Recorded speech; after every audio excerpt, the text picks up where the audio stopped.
And what I want to do this morning is just take you through some of the key results that we found from those two exercises, and then sort of reflect on the policy consequences of them. So the first slide I want to share is actually not on the housing cost side, but is on the labour market side. So this chart is showing you what is going on according to our survey in May and September this year when it comes to job change and income loss. And the first sort of big takeaway from it is, if you look at the sort of total length of the May bars, which is capturing those who've lost their job, those who said they were furloughed, and those who said they'd seen their hours reduced and consequently their pay reduced because of coronavirus, all of the bars in May were longer than the bars in September. And that, of course, is sort of the good news story, that there has been an improvement on labour market outcomes for everyone across the population since May. So there are fewer people who are on furlough, and there are few people who are losing hours and consequently seeing their pay affected. But what we also see, of course, is that if you look at the pink bit, which is those who've lost their job, we see more people for any tenure group who have lost their job in September than reported losing their job back in May. And then when we split that out by different tenure types, you can see, and it's very clear here, that it's private renters who have sort of taken the biggest hit here. So private renters, 8% were reporting in our survey that they'd lost their job back in September, comparing to 7% of social renters and 3% of those with a mortgage. So in terms of the sort of immediate impact of coronavirus on incomes, we see private renters taking a bigger hit there. If I'd been doing this presentation last week, I think I would also have been sort of zooming in on what's going on the furlough bar, because clearly at this point last week, those who were on furlough were in a precarious position, as furlough was supposed to end on Saturday, and then it hasn't ended on Saturday. But nonetheless, this is also a bit of a flag for the future, because we know really realistically that a fair number of people who are on furlough are probably also going to lose their jobs in the future. So that's the labour market picture split out by tenure. And so it's no surprise really that when we look at what's going on in terms of what we describe as housing stress, those who are unable to cover their housing costs, that we also see a sort of differential picture with respect to tenure as well. So this is our results from September. I haven't put the May ones on because they are almost exactly the same, which is interesting, but sort of makes for a very boring looking chart. But here you can see that that it's actually social renters who are struggling the most in terms of housing cost arrears.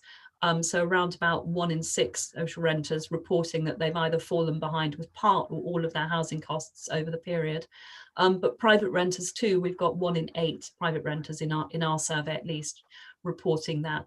And I think it's quite interesting that we've seen this improvement basically on labour market outcomes writ large, but we haven't seen a change between our May and September surveys in terms of housing stress. And I think that, that basically comes down to the fact that we've seen the shakeout of some people going back into the workplace and seeing their incomes go back up again, and some people coming out of the workplace altogether, entering redundancy, entering unemployment, and of course seeing their housing costs bear down very, very hard on what are significantly reduced incomes over the period. The other thing our survey tells us is, just one other sort of commentary on housing stress. We also have been able to split out some of our groups. We're kind of somewhat constrained by sample sizes here, but we can see some parts of the population who are particularly acutely affected by this housing stress issue. So here I've just presented 2 that were really striking when we did our analysis. The first is if you split the kind of groups out who are experiencing, who are in arrears when it comes to their housing costs, whether that's rents or mortgages, you can see there's really striking differences by ethnicity. And also perhaps not unexpectedly, we see those on the lowest pay with a higher level of housing stress than those on higher pay levels. And of course, the two are sort of strongly conflated. The other thing we look at in our survey and asked questions about was, well, what are you doing about your housing costs bearing down more strongly on your more limited incomes? What's going on, and what kind of strategies are people adopting?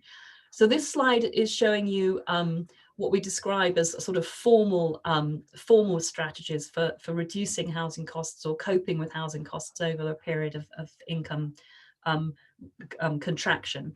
And I think this one's really interesting and sort of a little bit hard to interpret, but quite fascinating. The first thing is that the May bars are showing you those who had either been able to reduce successfully their housing costs at that point in time or had tried to. And the September ones are showing you those who are currently reducing their housing costs. So this pink bar here is those who currently have a rent reduction, and those who did have a rent reduction, but they no longer have that in place. So the obvious takeaway, if we just sort of focus on the private renters, is that there's a smaller share of private renters today who have a rent reduction in place. Now, the big question, of course, and I can't answer this from our survey, is those who had a rent reduction back in May but no longer have one, is that for positive or negative reasons? So of course, it's entirely possible that they don't need it any longer. They're back in the workplace, their incomes are back up, they don't need that deferral. But it's also, of course, entirely plausible that landlord forbearance has kind of run its course. And I think that's an entirely legitimate thing. I suspect that back in May, there were landlords who are cutting tenants some slack, who felt that this was a short, sharp shock, and it has not turned into a short, sharp shock. It's turned into a long and potentially very enduring income shock for lots and lots of tenants. And it's arguable that landlords either can't afford to kind of carry the can on that any longer, or that they're just not willing to do so. So sort of, I suspect there's a kind of mix of positive and negative reasons driving this 4% we see here, and also arguably this 1% we see for social renters. But another issue we kind of probe in the survey, and we have evidence on, is what are tenants themselves doing? What sort of informal coping strategies have been adopted over the period to cope with housing costs? And this chart, I think, tells you something about the fact that, to think back to my previous chart, that kind of dark red bar is probably not all about sort of positive issues. So this is telling you that 1 in 5 renters, private and social, or more than 1 in 5, have cut back on other items to pay for their housing costs over the period. And perhaps even more sort of worryingly is the red and the blue bars, which is telling us about the share of those who are using savings to pay for their housing costs, obviously private renters more than any of the other tenure types, and those who have borrowed money to cover their housing costs, which of course is a real sort of red flag for the future in terms of people's living standards and people's kind of capacity to manage shocks in the long term. So I think it's no surprise. I think it's very much sort of echoes what Alicia said at the beginning, and I know that Generation Rent have looked at this recently, that we have seen an uptick in benefit take up from different types of tenures. And the obvious thing here to point out is just this, really actually quite significant increase in the share of private renters who are currently claiming housing benefit or universal credit. So it's actually, of course, a third increase over the period of time from February to September. And I haven't put the slides up here, but we've done quite a lot of work actually back in the spring, looking at the issues that Alicia did just allude to around the generosity of benefits and the extent to which they cover rents in the private rented sector. Now, there's clearly, I think we should applaud government for sort of recognising early on that they needed to do something about the level of support for housing costs. And they obviously did make the big move at the beginning of the period of repegging local housing allowance rates back to the 30th percentile. And that clearly has helped and supported some. I mean, the two issues we flagged in other pieces of work are the fact that many people who are now claiming housing cost support through the benefit system probably never expected to be in that situation. So they're likely to have rents that are higher than the 30th percentile, and they will experience a shortfall, and in some cases a very significant shortfall with their rent. And the other issue we've been flagging recently is the fact that the benefit cap is also a problem, and potentially for those who've got high housing costs. And although there has been a grace period on the benefit cap, so if you come out of work and then go on to benefits, you have a 9-month period of time before the house benefit cap applies. Of course, for those who came out of work in March and started claiming universal credit then, the clock is very, very much ticking on the benefit cap. And for many of them, that will probably run out around about Christmas time. And at that point, they may see support from on that housing cost side reduced in some cases very significantly. So two sort of big red flags around the level of benefit support and the fact that that could be, you know, it's definitely in many cases not sufficient to keep people out of housing arrears.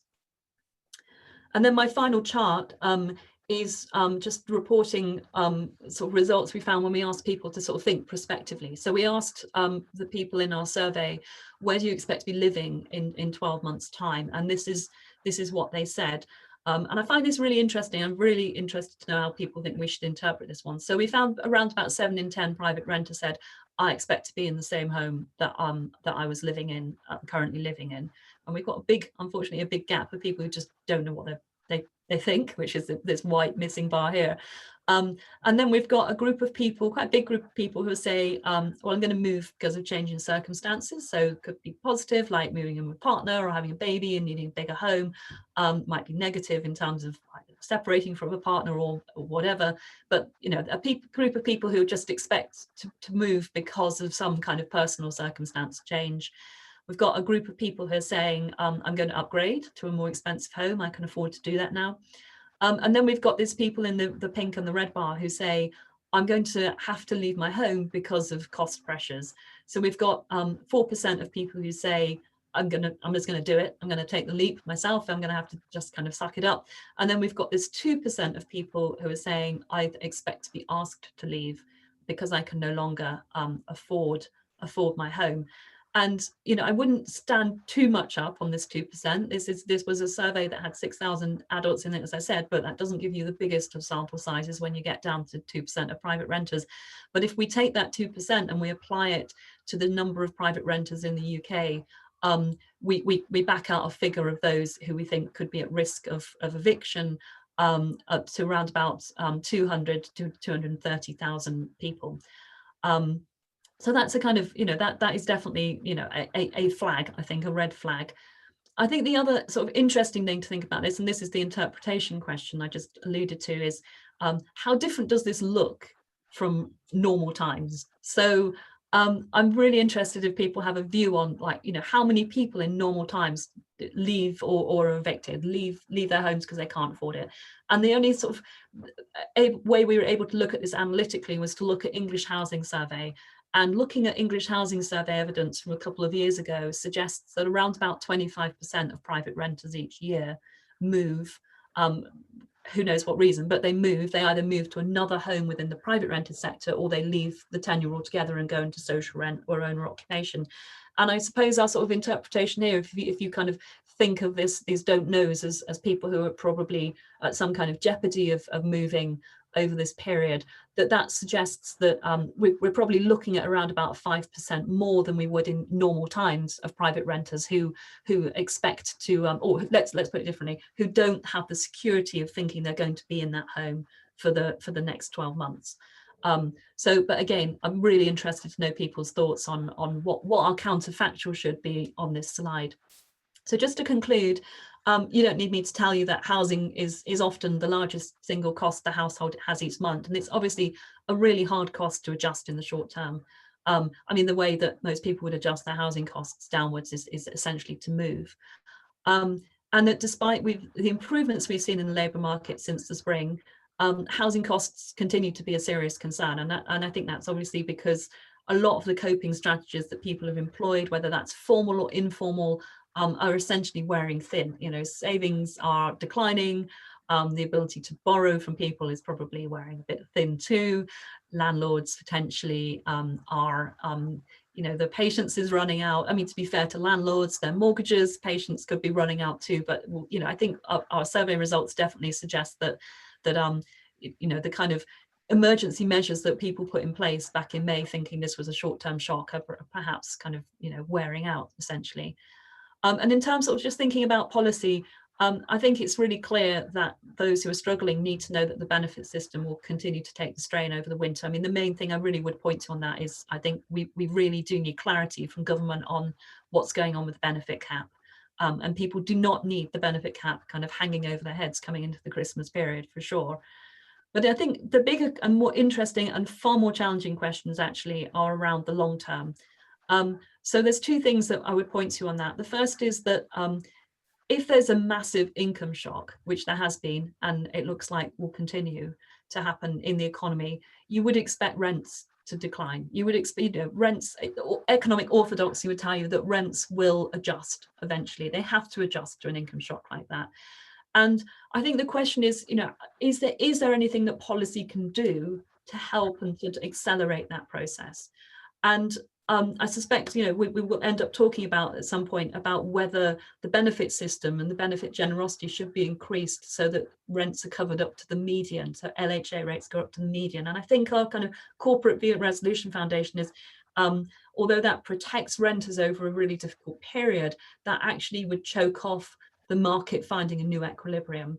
But we need to find some kind of way to help tenants and landlords adjust and find a new kind of point of reference when it comes to private rents. So that's one big policy challenge. I definitely don't have answers on that. And the second big policy challenge, which I also don't have answers on, is, well, what do we do about the stock of unpaid rent? So, I mean, you can just see from our slides, from our survey findings, that there must be a big pile of arrears building up and building up and building up. And the question is, well, who long term is going to deal with that? How do we allocate that fairly between the state, who could pick up some of that cost, between landlords who may just have to absorb some of that costs, and between tenants who may have to carry some of that cost in the future? And I think, thinking through how policy can help kind of mediate that situation is really, really critical. But I don't have any answers on that one. So that's me. Thank you. No, great. Thank you, Lindsay, for that. That was an excellent presentation, which showed quite clearly the impacts financially that the pandemic has had on private renters. And hopefully today, maybe we'll get some answers to those big policy questions. And maybe Jonny has those answers. So anyway, without further ado, I'm going to hand over to Jonny, who's a research fellow from IPPR. Brilliant. Thanks, Alicia. Yeah, so I'm not going to speak over any slides today, but I'm just going to kind of speak through a couple of points. And I think it's probably important to flag that this group builds off IPPR research that we've done kind of now in the context of the pandemic, and also some research that we did prior to the pandemic. But I think that's really important, because that speaks to my first point, that I think it's, I'm probably telling a lot of people something they already know, but I think it's really important to understand this pandemic in the context of the housing market that existed before it. So, even before COVID-19 happened, we knew certain things about the private rented sector. We knew in certain areas there's a big problem with affordability, largely concentrated in London, the southeast, but actually increasingly also in other major cities outside of London, the southeast. So, cities in the north, places like Manchester, places like Leeds, those sorts of places, kind of, up and coming cities, for lack of a better word. And kind of within that as well, we also know that, generally speaking, certain groups have had a harder time affording their housing costs. And I'm going to get onto that in a moment, because those are the groups which we actually see are hit hardest by the pandemic. So in terms of how the effects of the pandemic have been felt across different groups, probably one group to talk about first, because I think is a really significant group, is minority ethnic groups. So some research that we did recently has shown that around a third of Bangladeshi households, for example, not only live in poor quality housing, but actually have significant problems with their housing costs. And what does that mean in the context of the pandemic? Well, actually we see those groups have had worse health outcomes, because essentially they live in worse quality housing that's less affordable, it's more likely to be overcrowded. So what we really have now is kind of a perfect storm of the previous problems within the housing market: the fact that it's not affordable, the fact that it's poor quality, the fact that there's overcrowding in quite a lot of cases, now kind of colliding with the health crisis. So it's important to understand that, I think, because, the housing market wasn't working particularly well for a lot of people before the pandemic, but now what you're seeing the pandemic do is kind of really exacerbate this. I can see there's some problems with my mic, so I'll just try and turn that up. But in terms of kind of the pandemic itself and how it's affected particular groups, what we've seen recently and kind of some ongoing research has shown is that you can almost track the affordability problems, and you can see that's a ticking slider. So it was really interesting to hear Lindsay speak just now about the recent research the Resolution Foundation's done, which, you know, I would say is really excellent. But you kind of look at previous polling work which has been done, so polling work that we did back in the summer, and then also Shelter have done some recent polling work and some recent estimates around arrears kind of around September. And you can see a kind of a clear trend of actually more households sort of reporting these problems with affordability. I think the important thing to say is what we don't know from a lot of that data is how those affordability problems actually manifest. So, for example, we know that a household may have a problem with affordability and they may be reporting a problem with affordability. But what does that actually mean? Does that mean that, well, they're in danger of building up significant arrears? Or does it mean that they're getting support from their landlord, for example? We still don't have that sort of granular data. But what I think we can say is that overall, it's ticking off in a certain direction and that generally the problem does seem to be getting worse. I think the other interesting thing to kind of add around that data is, whilst typically we think about housing affordability problems and we think of places like London and the South East, actually we now see the problem manifesting a lot more severely elsewhere. So we're now obviously all in another national lockdown, but for this, different areas of the country were subject to quite different restrictions, and there was a different economic impact linked to those restrictions across different areas. So what you've actually seen in some cases, places like Manchester, where they've been kind of exposed to restrictions for quite a long period of time, housing affordability problems increasing there, where you wouldn't necessarily expect to see those increases under normal circumstances. So again, understanding kind of the different economic impact of the pandemic, I think is really important to understand kind of the geographic dispersal of this. So I think it's fair to say now that we're not just dealing with kind of a housing affordability problem in the places that we usually expect, but actually we're kind of seeing this slowly spread into different contexts depending on the economic circumstances taking place in those areas linked to various forms of local lockdown. In terms of kind of other groups to think about, I think it's important again to kind of highlight some of the problems that private renters in particular face. So I think the first one is, again, kind of speaking about the state of the housing market before the COVID-19 pandemic. We know that compared to other tenures, there's a real lack of security in the private rented sector. And what we've actually seen from a lot of the data is not necessarily hard evidence that, you know, you've got landlords who are more prepared to evict people, but kind of a sense and apprehension amongst renters that they are more vulnerable. And I think it's really important to emphasize that point, because it's not just about the fact that, yes, private renters might be at risk, but given kind of the context of the pandemic and the circumstances we all live under, that has a really kind of, you know, negative psychological effect on people. We've done kind of some interviews and focus groups with people, for example, and actually, even if a household kind of thinks, oh, well, you know, I'm still paying my rent, so I'm okay, there is a big fear that actually I could get evicted in the context of a global pandemic, which, you know, that's a stress that no one should have to live under. That's kind of, in my mind at least, that's kind of symptomatic of a housing market which is really precarious and really insecure. So I think as well, we do kind of, you know, we need to look at the hard data on actually what is the problem with affordability, who are the groups being affected by that affordability problem, but we also need to kind of think of the broader consequences of the pandemic and how it sort of amplifies precarity within the housing market. In terms of what the government can do, so I've sort of spoken a bit there about kind of the context there, its impacts, kind of, you know, its hard impacts, how it's kind of affecting more people who might typically expect. In terms of what the government can do, I think there's a couple of things there, and I think Lindsay sort of alluded to it in the conclusions from her slide. I think probably the first and the most obvious one would be around local housing allowance. So the problem with, you know, the private rented sector past couple of years, and you see this as a developing trend, is it's becoming increasingly unaffordable for a lot of people. Essentially, you've got a couple of ways that you can do that, but the reality is if it's unaffordable right now, you need to help people with their housing costs. The most effective way to do that would be to raise local housing allowance. So at IPPR, we've called for it to be raised to median rents, and our rationale for that is that, well, actually, if you just raise it to the 30th percentile, which is currently being raised to, there's still a problem there around kind of the supply and availability of properties around that percentile. So we think it makes sense as kind of a short-term intervention to raise that a bit further. although I do concede that, you know, some of the points that Lindsay made there are really important, is that that could have a potential effect on the long-term, you know, equilibrium of the housing market and how things essentially level out. But I think our position is that it makes sense to kind of make that intervention now to improve short-term affordability, because, you know, the reality is people need help now. So I think that's probably one of the main interventions we call for. I think a second one, which I know is a bit more contentious right now, but I think it's something that we look at the evidence and we think there's a clear case for it, is a renewed evictions ban.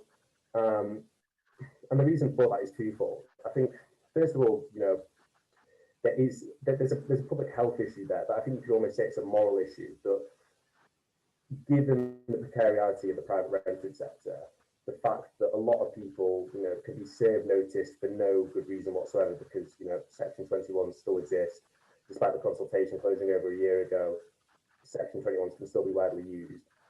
There's still a risk that people are getting evicted in the context of the global pandemic. And given that, you know, people are more likely to face challenges around finding new housing, but also, you know, the bottom line, should you really be evicting people in a global pandemic when there's a public health emergency? We don't think you should be. We think it's really important to implement an evictions ban for that reason. Secondly, when it comes to an evictions ban, we think that what the housing market needs right now is stability. Essentially, now isn't a time we should be encouraging people to kind of move around, find a place which potentially suits their circumstances better. And again, this speaks to one of the slides that Lindsay was presenting around kind of people's thoughts that they might need to move. Actually, again, in the context of the global pandemic, that's not good.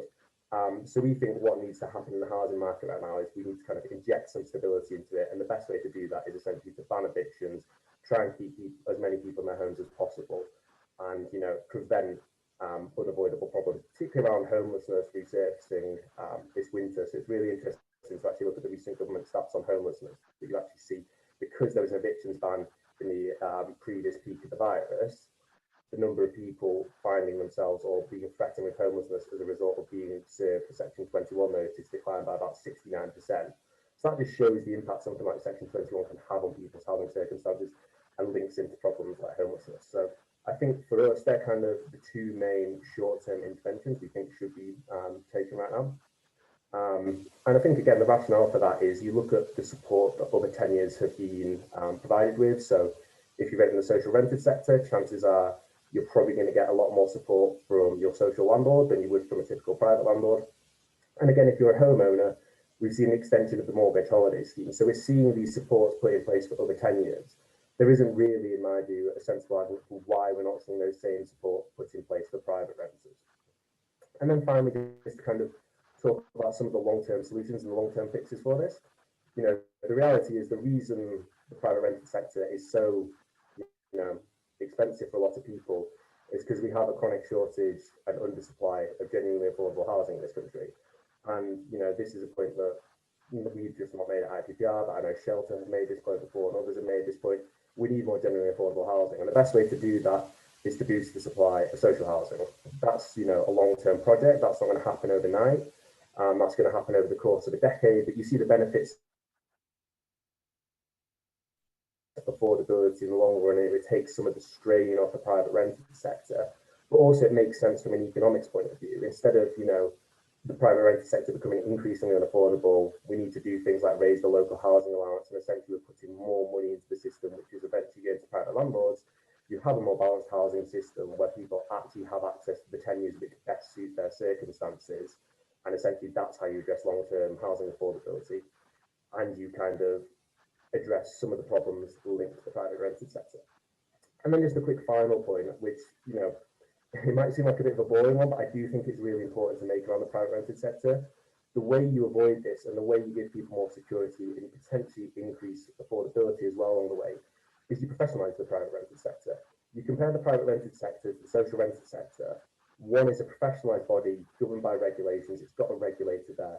It's got certain clear standards in place, and there's clear differences there. And, you know, the problem with the private rented sector is a lot of private landlords, they maybe rent out one or two properties.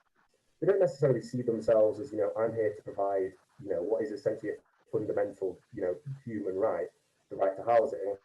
I see myself as renting out this house because my circumstances have changed. And that's all well and good. And you do sort of understand how people develop that perspective. But the point is, because it's not professionalised, because it's not well regulated, you see these problems arising. And, you know, it's sort of the perfect storm. You have a sector which isn't professionalised, it's not affordable, it suffers from problems with quality, now trying to operate in the context of a global pandemic. So I'd also just add that into the mix as well. I think that, you know, policymakers really need to think a bit more about how we can professionalise the private rented sector and actually bring it up to the same standards of other tenants, because, you know, we do believe obviously that the private rented sector has a valuable role to play in the housing system, but it does need to up its standards, and it does need to be a more affordable place which actually caters to people.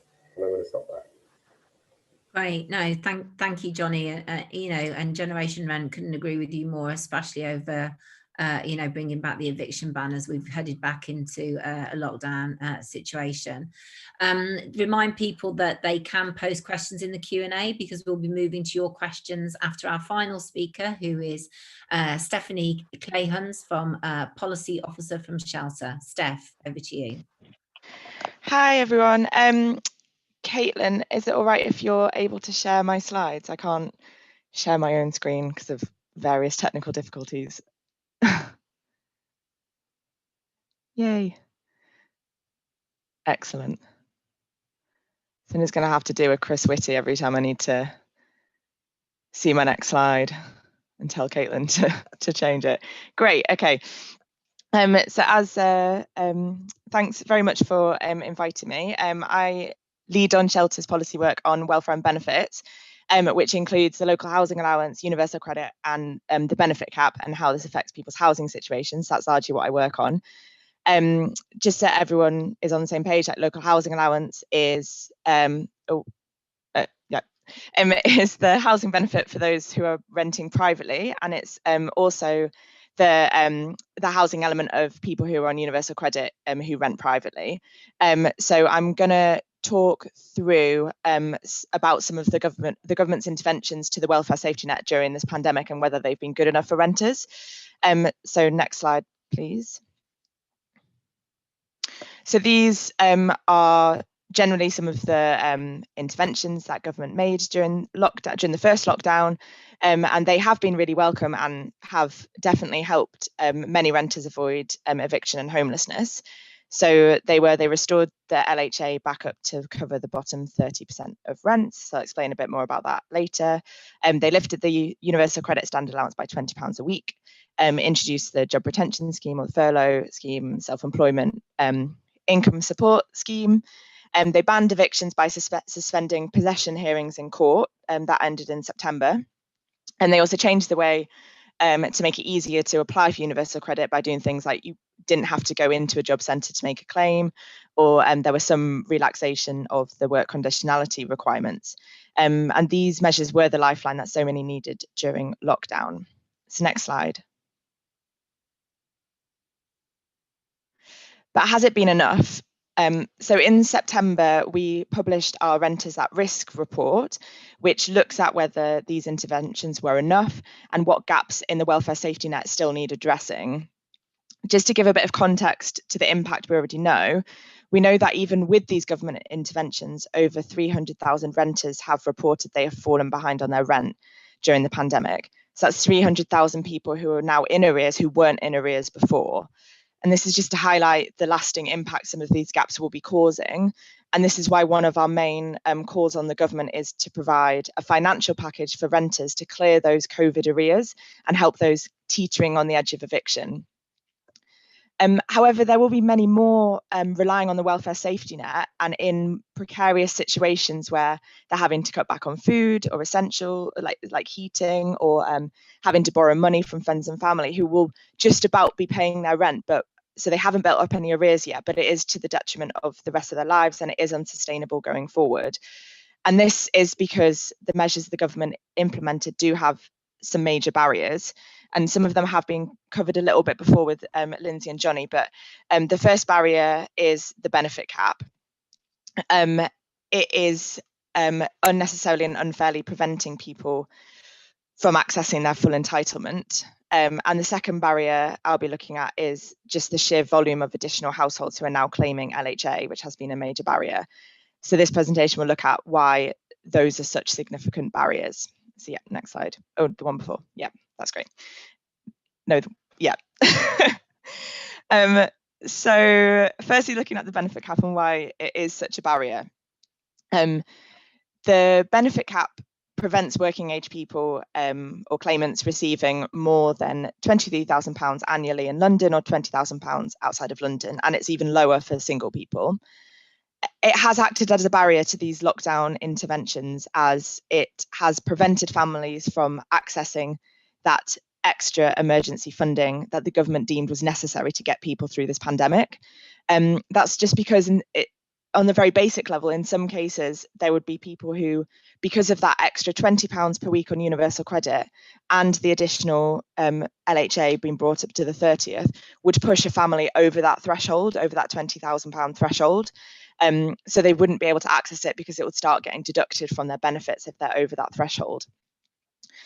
And the numbers of people or households who we have seen have been benefit capped have doubled.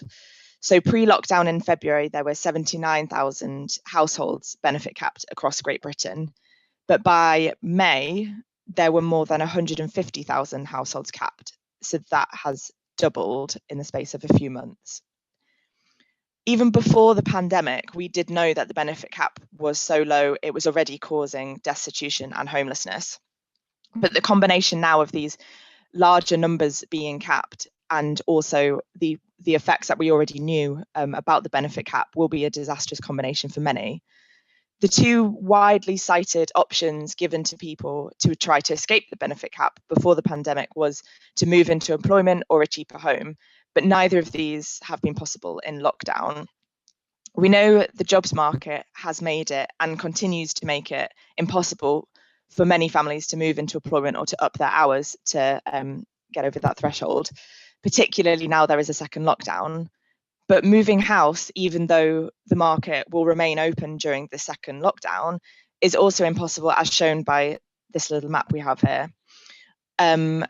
So in theory, to escape the benefit cap, you could move somewhere cheaper so that your rent is cheaper and your housing benefit comes down, so you don't kind of go over that £20,000 threshold.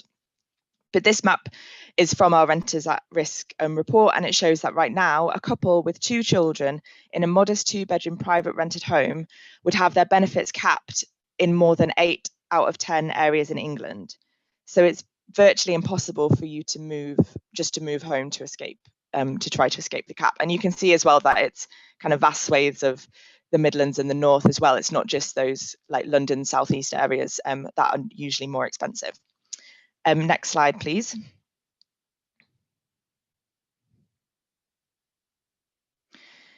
So there is, as Lindsay touched on before, there is a 9-month grace period, which means people who have been in continuous employment and earning over a certain amount for a year are totally exempt from being capped for the first 9 months. You have to be earning over £605 for 12 months if you're on universal credit, or working 50 out of the past 52 weeks if you're on the old benefit system. So it is quite a high threshold. And as Lindsay pointed out, a lot of people who have qualified for the grace period will see it ending towards December if they kind of started claiming in March when lockdown first happened.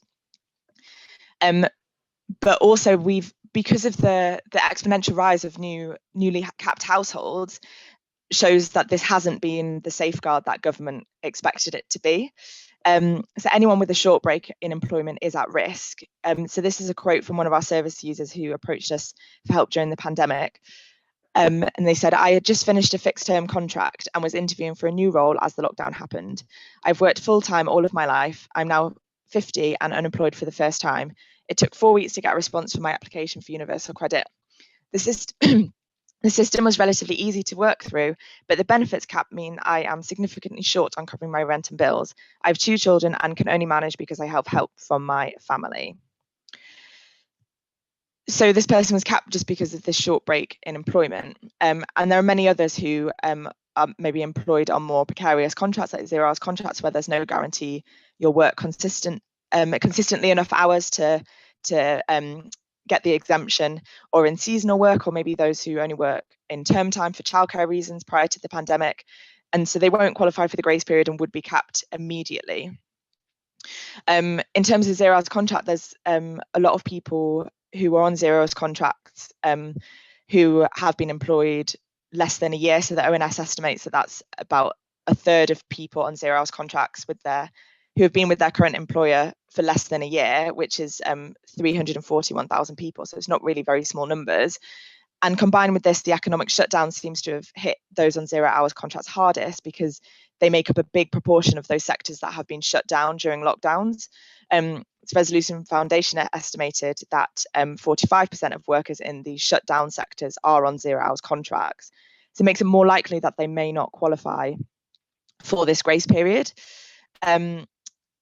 Some employers obviously will have been able to make use of the furlough scheme, but we are likely to see numbers rising with that combination of people who will, the grace period will be ending for them in December, but then also the people who are, like, there are still huge redundancies being made, like John Lewis yesterday saying they were cutting 1,500 jobs, and that's even after they've extended furlough. So there are a lot of people at risk of being capped and finding that the government interventions are just not there for them.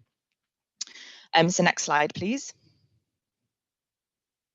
So now on to LHA. I'm sorry, this slide is quite text heavy.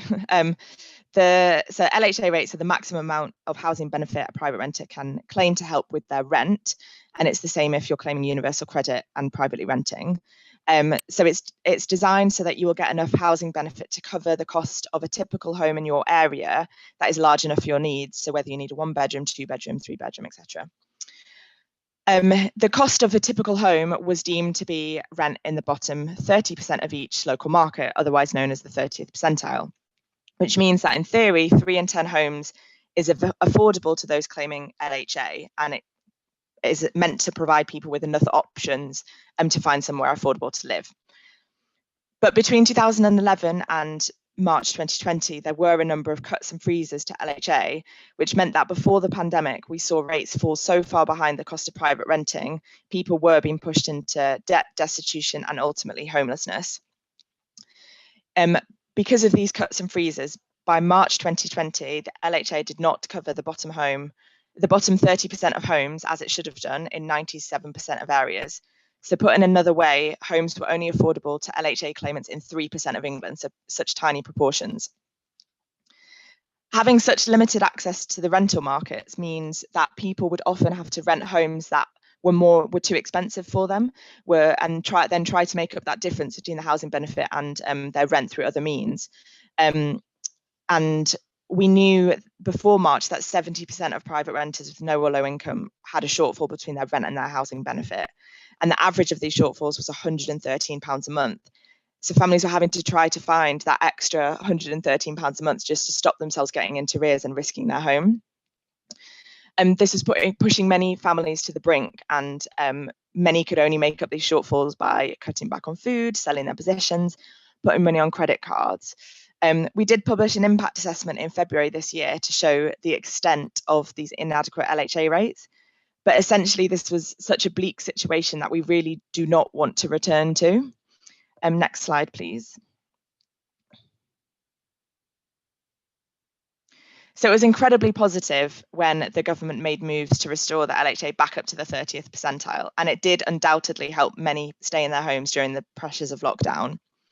But what we didn't know was more the enduring economic consequences and how many people would be applying. So if you look at universal credit overall, there were 2.6 million new applications between March 16th and May 12th.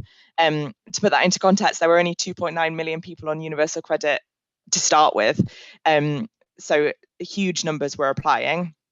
And this was then reflected in the proportion of households in the private rented sector who were then claiming LHA. So in February, before lockdown, 3 in 10 households in the private rented sector were claiming LHA, which fits in very nicely with the idea that 3 in 10 homes are made available to those 3 in 10 households.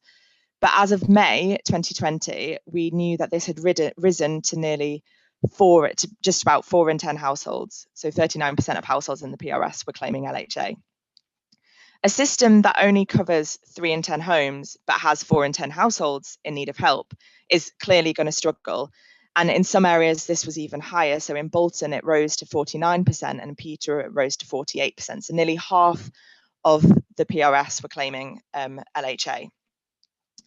as we saw before the rents were restored, if people are forced to rent a home that is too expensive for them, that they cannot afford an LHA just because there aren't enough to go round, then we may be looking at a situation again where these shortfalls start to grow and people have to start cutting back on essentials.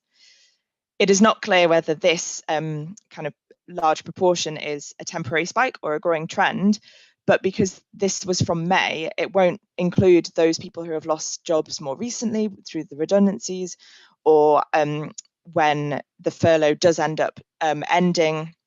And further economic tightening, along with the effects of this new national lockdown, may increase this proportion further. And it just illustrates the strain the system has been placed under and may be under for quite some time. Next slide, please. So these are some of our main recommendations to do with like fixing the welfare safety net for the pandemic. So the first one, as I mentioned in my kind of first slide, is this kind of coronavirus renters relief fund to pay off those COVID rent arrears and stop people kind of teetering on the brink of eviction right now. But then going forward, to make sure we don't see more and more people entering into arrears, we do need to lift the benefit cap to protect renters now and prevent a rising tide of homelessness. We need to make sure that the local housing allowance remains at the very, very least aligned with the 30th percentile of local rental markets. But with these kind of proportions increasing and maybe decreasing, we don't know, we need to conduct an urgent review to make sure that LHA is actually enough to cover the rents of all the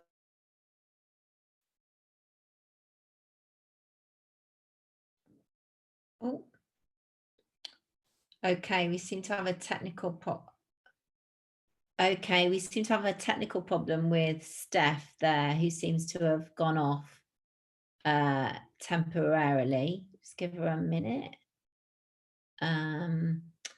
Okay, gosh. Well, hopefully we'll get Steph back on the those who need it. Oh, right, Steph, you're back. Yeah, you went off temporarily then. Okay. Okay, we seem to have lost Stephanie. We'll just give her a second. Gosh, we left you, what an excellent presentation that was from Steph, which clearly set out, you know, the need to raise the benefit cap and LHA levels because of all the increases in people claiming universal credit that live in the private rented sector. So I'd like to thank Jonny. Oh, Steph, you're back.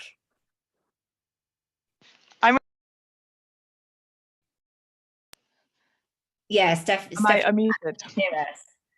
Yes, Yeah. I can hear you. I'm really sorry. I carried on talking, so I don't actually know, and finished my presentation, but just to myself. So I don't know where you got up to.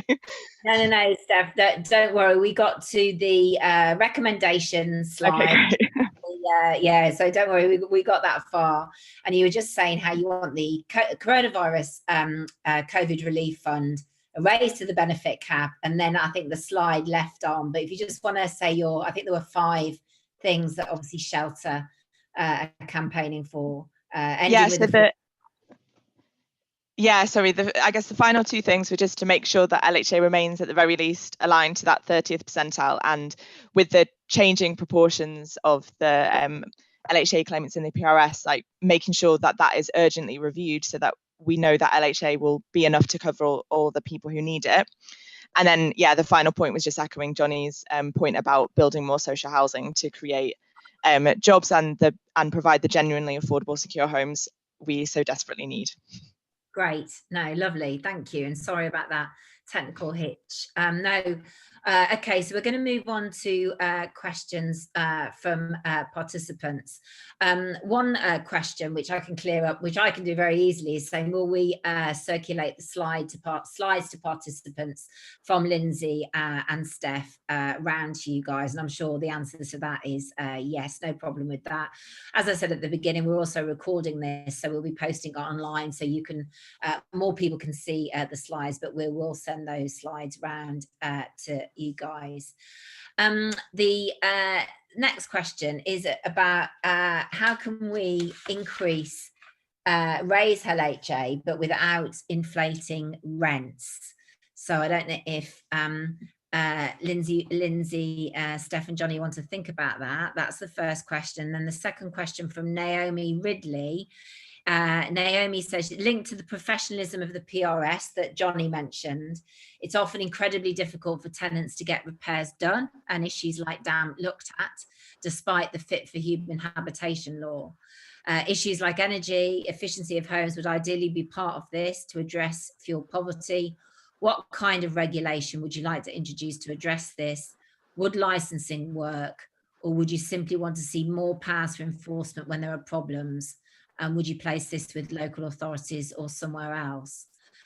Jonny, do you want to take that? And then we'll ask Lindsay to ask the answers, see if she can start the answers on the inflating LHA. Yeah, so I think that's a really good question. I think it's just worth adding that in kind of when we're speaking about housing costs, I know we all kind of do that in a broader sense, but that is much broader than rents. That is kind of the cost of heating your home as well, which, you know, was reported as an issue back in March by actually people staying at home, but it's going to be more of an issue now, particularly as it's colder. What we do know about the private rented sector is, you know, data from the English Housing Survey shows us that compared to other tenures, it's generally of worse quality. And that comes back to a couple of things. I think, first of all, kind of how do you address that? Definitely standards. So at the minute, you know, the energy efficiency required of a house in the private rented sector simply isn't, you know, high enough. We've done quite a lot of recent research on this, and our calls are basically, you know, by 2025, there's no good reason really why housing in the private rented sector shouldn't be meeting an EPC of the C, which essentially means that it's meeting a pretty, you know, decent energy efficiency standard, and it's more likely to be affordable to heat. In terms of how you enforce that, I think licensing can play a positive role, but obviously there's two sides of licensing. There's kind of the licensing process itself, and then there's cases where either someone is operating without a license or they're just not fulfilling the criteria of the license. You still need to take enforcement action, which is why I think enforcement plays a really crucial role. At the minute, that does sit with local authorities, but the reality is, and I know Generation Rent have done work on this previously as well, it's really difficult for local authorities to take enforcement action. They just don't have the resources to do that. So I think that's another thing we need to kind of think about in the context of this pandemic, that actually it's not just about making housing more affordable, but what kind of, you know, bodies and mechanisms can we put in place so that whether it's local authorities or another body, I'd suggest ideally local authorities, how they've actually got the resources and power to uphold standards in the private rented sector. Because I think that's going to be really important moving forward, not just that the PRS is a more affordable tenure, but actually it's a tenure of the quality that it should be. And again, that's not all landlords. Some landlords do operate really good quality accommodation, but a lot of landlords don't. So I think it's really important that we give local authorities the power to bring, you know, properties up to standards. Okay, thanks, Jonny. So how do we raise the LHA but not inflate rents? Lindsay first, so if you've got any insights on that. I do, but just before I hop onto that really difficult question, just to reinforce, I think Jonny was really right, and the questioner was really right to point out that the whole pandemic experience has brought the issues of housing quality to the fore. And just to sort of echo what Jonny was, I think, talking about in his presentation, which is our understanding of housing quality and insecurity, for that matter, and that relationship to well-being is one that is really poorly documented. I mean, I think we all know in our kind of minds, because it's so obvious, that if you live in a poor quality house and you have the risk of eviction hanging over you, that doesn't do a lot for your well-being. But how we get that into the policy domain, I think, is really critical. On the question of how would you increase LHA rates and not inflate rents? I mean, I think the answer is you can't. I mean, you know, if you increase LHA rates, there will be, it may not be an inflationary pressure. I don't necessarily know whether I think rents would go up because of that, but it would certainly not allow rents to deflate, which is what we need them to do, and they should do when there's been an income shock of the type that we've seen. I mean, the only sort of other thought I can sort of add into that picture, I think, is if we think back to the point when the government back in the early 2010s did reduce the LHA rate. So they reduced it from the median, which of course what it was back in 2011, and they reduced it down to the 30th percentile, and then they froze them, and that they kind of eroded even further with inflation. At that point, the rationale was, let's repeg LHA rates down to the 30th percentile, because that will make rents adjust downwards. So landlords will have to kind of, you know, they'll have to recognize that there are shortfalls for tenants here, and they'll have to adjust their rents downward. And largely speaking, landlords didn't do that. So I think there's a study, I think it's actually DWP study, that shows that about 10% of the incidence of that reduction was taken up by landlords. So they kind of adjusted their rents by 10%, and 90% of the incidence of that reduction fell on tenants. So there's a stickiness, and there's a clear power imbalance within the relationship between landlords and tenants. So I think that I think I made it really clear in my presentation that the Resolution Foundation point, thinking at this point in time, is that increasing the local housing allowance to the 50th percentile may protect tenants in the short term, but it doesn't protect them in the long term, because what we need to see is those rents come down, and we need to see that happen. And I think the big missing piece of the picture is, what can policymakers do to facilitate that in a way that is fair, but also that is humane and doesn't leave people really exposed to eviction over a period of time. And I again, I don't have the answers on that, but I think what we should be looking to is more sort of questions around mediation and those types of activities. Thanks, Lindsay. Steph, have you got anything to add on that? Not a huge amount, because I think Lindsay covered that incredibly well. And actually, yeah, that DWP report was really quite interesting. I guess one way to think about it is that for every pound that there was a shortfall between the rent and the LH and the lowered LHA rate, the tenant made up 89 pence of that, and the landlord only made up 11 pence of that. So that relationship between the LHA rate and rent setting behaviours by landlords is actually quite poorly proven. There's not really, we can't hide from the fact that there are pockets of landlords who do know the LHA rates really quite well and will do that. And there's some areas that Blackpool's always quite widely cited as an area, a local authority area in England, where there's such a high proportion of landlords operating in that LHA market. So they do know, and if the LHA rate will go up, then their rents will also go up. But overall, it's such a small minority of landlords, and it's not really it's not really that widespread across the whole of the sector. It's not a very well proven point, actually, and we did a bit of debunking of it in our impact assessment and also our report last year called From the Frontline. So I can also circulate those as well, which kind of has a look into that. Okay, we've had a couple of questions about the benefit cap. I think all the speakers brought home exactly how detrimental it's been to private renters in particular. And Mark asks, is there more that we can do as a sector to challenge that and to help get that cap lifted?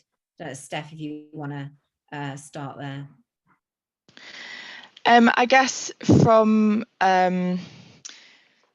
our indications from DWP is that there isn't really much appetite within DWP or politicians in general to consider looking at it. And I think part of the reason for that is it is unfortunately still quite a politically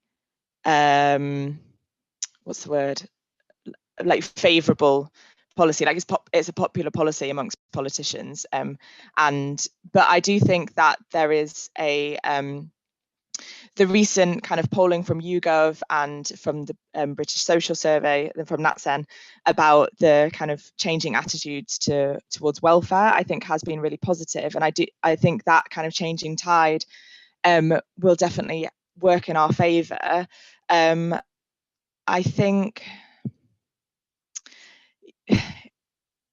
think looking at things from a perspective of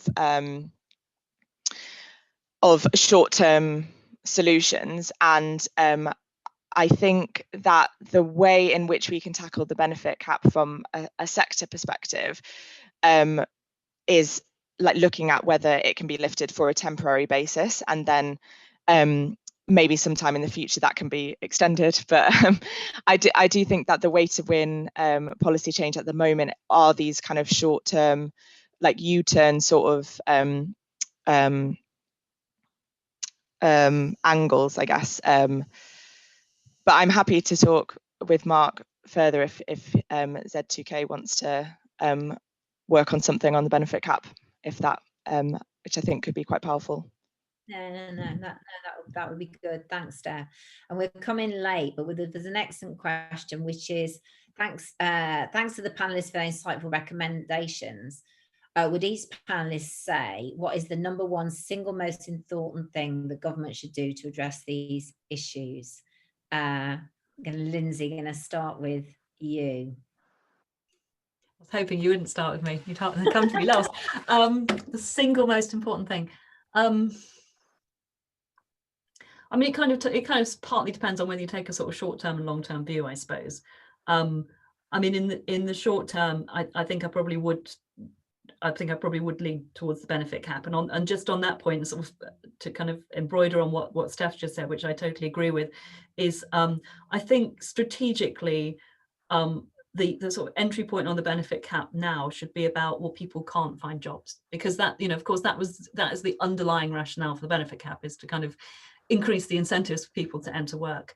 Well, what does that look like in a period of mass unemployment? It looks increasingly unreasonable. So I think that the kind of, making the argument around look at what's going on in the labour market and think about what the implications are on the benefit cap is the big issue.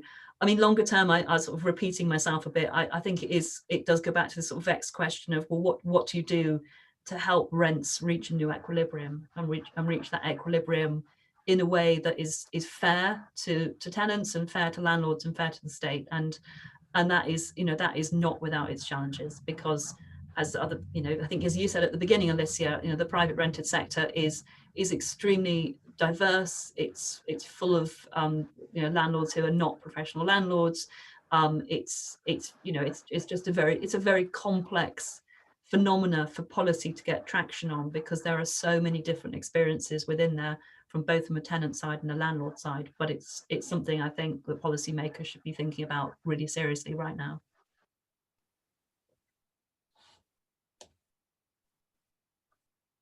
You're muted, Alicia. Sorry. Well done, Lindsay. Thank you. Yeah, Jonny, over to you. Yeah, I mean, I think I agree with what Lindsay just said, so I'm not just going to repeat what she said, because we're probably largely in agreement. But I think just to kind of expand a little bit on kind of our thinking around one of the points which Lindsay made, and I think that's really key, kind of this idea around a new equilibrium. I think a big part of the answer to that is increasing security and decreasing precariety in the private rented sector. Because the problem at the minute, and I think this does link into the fact that rents are incredibly high in a lot of areas, is a sense amongst renters that there's so much competition there. There's such a lack of security that actually we're almost in a situation where we have to pay these rents, because what is the alternative? The current accommodation we're in, we could get booted out of that after a year of a Section 21 notice once it flips to a periodic contract, because we don't have the security there. And I think it's kind of not just the legal side of it, it's almost, for lack of a better word, the culture that creates. You speak to a lot of private renters, and we've got data on this from focus groups, interviews, polling, all this stuff, and a lot of private renters, they're almost fearful of things that they can and can't do in their accommodation. It's, oh, can I do this, or will my landlord look down negatively on this, and will this potentially kind of jeopardize my ability to rent here in a year's time, 6 months time, whenever it is. So I think a big part of this is also coming back to not just making the private rental sector more affordable, but I think one of the ways you do that is also making it a more secure place to rent. So actually, you get rid of Section 21. You say to people after a year, okay, your landlord's thinking about putting up the rent. Have they explained to you, the proper legal procedure they have to go through to do that?